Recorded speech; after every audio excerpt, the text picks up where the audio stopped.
అధ్యక్షులు శ్రీ వైఎస్ జగన్మోహన్ రెడ్డి గారి ఆదేశాల మేరకు రాష్ట్ర వ్యాప్తంగా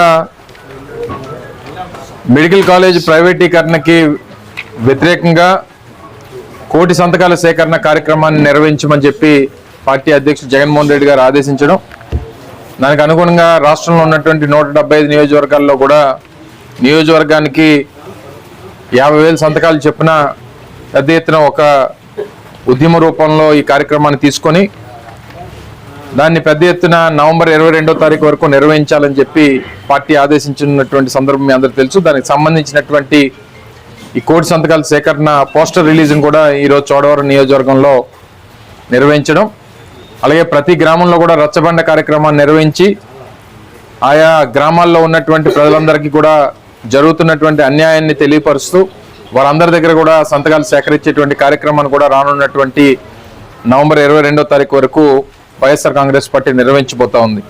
అందులో భాగంగానే కొన్ని కార్యక్రమాలు కూడా ఇందులో తీసుకొని రేపు అక్టోబర్ 28వ తారీఖున నియోజకవర్గంలో పెద్ద ఎత్తున ఒక ర్యాలీని కూడా నిర్వహించాలని చెప్పి పార్టీ నిర్ణయం తీసుకుంది.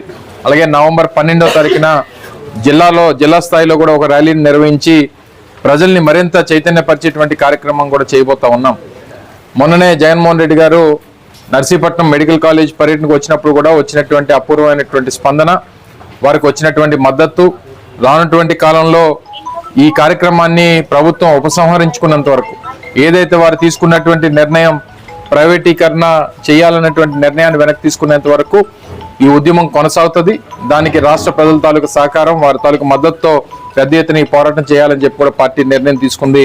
అందులో భాగంగానే ఈరోజు ఈ కోటి సంతకాల సేకరణ పోస్టర్ కూడా రిలీజ్ చేసి ముఖ్య నాయకులందరూ కూడా ఈరోజు ఈ సంతకాలు కూడా చేసేటువంటి కార్యక్రమాన్ని నిర్వహించబోతా ఉన్నాం.